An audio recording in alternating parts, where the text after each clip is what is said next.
suis consultant formateur. J'ai travaillé avec Impact Plus il y a de cela longtemps parce que c'est dans les années 2004-2006. Mais j'avoue quand même que c'est Impact Plus qui m'a transformé.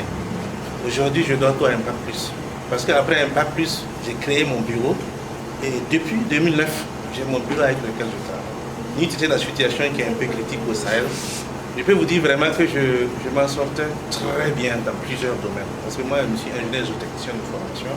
Et avec l'appui que j'ai eu avec Impact Plus, je me suis transformé vraiment en un formateur en développement personnel très recherché au niveau des projets. Donc ça fait vraiment que, comme il disait que je m'en seul, ça fait vraiment que au niveau du Sahel, j'étais quand même une très bonne personne de ressources, ni de la situation. Mais n'empêche quand même, avec ça, je sors toujours, je vais travailler à Sapouy, à Bobo, puisque comme j'ai un bureau, je postule à des marchés. Dieu aidant souvent, j'arrive quand même à décocher de très bons marchés, et puis je sors, je vais au travail. Et je reviens toujours au Sahel, quoi.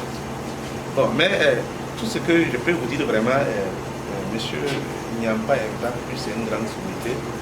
C'est des gars quand même qui ont beaucoup à vous donner.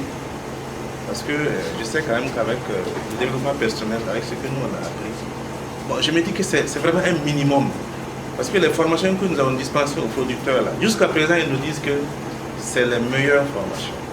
Que quel que soit ce qu'on doit faire là, si vraiment on n'a pas la maîtrise de ces quelques modules-là, genre la dynamique de la fixation des objectifs, la dynamique de la maîtrise du temps, l'art de convaincre le leadership, ou la formule magique pour se vendre, on est toujours en reste.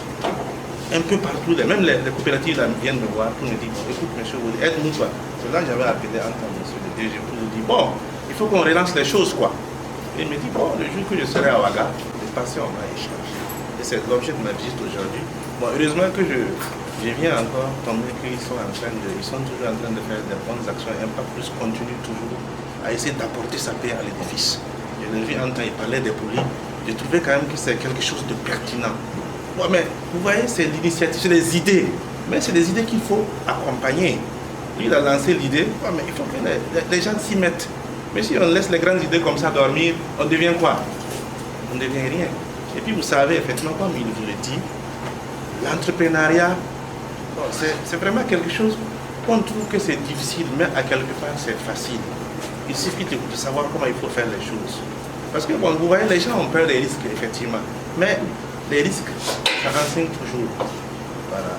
Quand on tombe là, on se relève et on essaie de voir pourquoi on est tombé. Et à partir de là, on essaie d'avancer. Petit à petit, on avance, et petit à petit, on construit. Bon, moi, je pense que c'est ça. Et puis bon, le constat est que il vous a montré qu'il y a des axes. Effectivement, quand on sort diplômé là, tout de suite, même le social fait qu'on nous dit, bon, écoute, il faut chercher à travailler rapidement.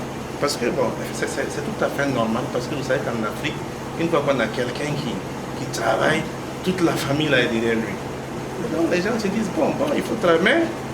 Mais mettez-vous en tête aussi qu'il y a d'autres axes aussi. Effectivement, on peut aujourd'hui, en fonction des opportunités qu'il y a, créer quelque chose. Et il n'y a rien de plus intéressant que... Merci. Merci.